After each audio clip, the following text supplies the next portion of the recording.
I think innovation comes in different forms. We have technology, obviously, that we see there's exponential technologies coming and you can use them in order to solve sustainable in an innovative way.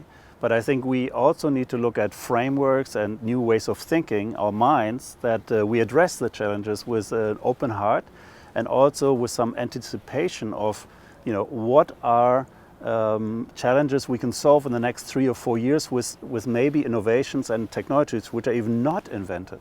Similar to the moonshot, when JFK asked us to go to the moon, in the next couple of years, Teflon was invented and Velcro and a lot of tools and technologies you needed to solve that big goal.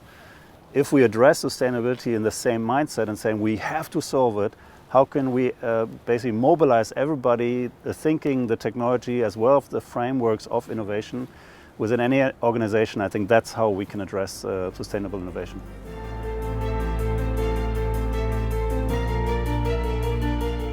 Well, I think a shift going from the normal incremental innovation towards exponential is something which is the hardest because it's so hard so slow to see.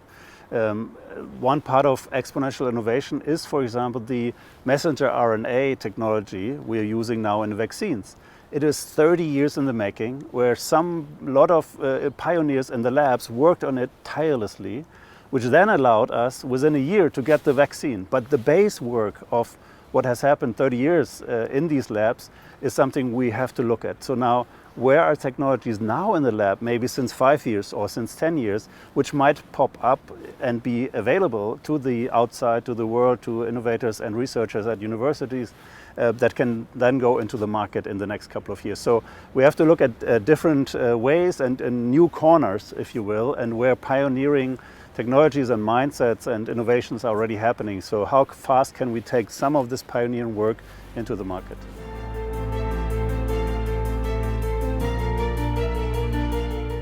I am inspired by the event today because first of all, the people is always a magic here in Madrid, especially having female leadership as well as young activists.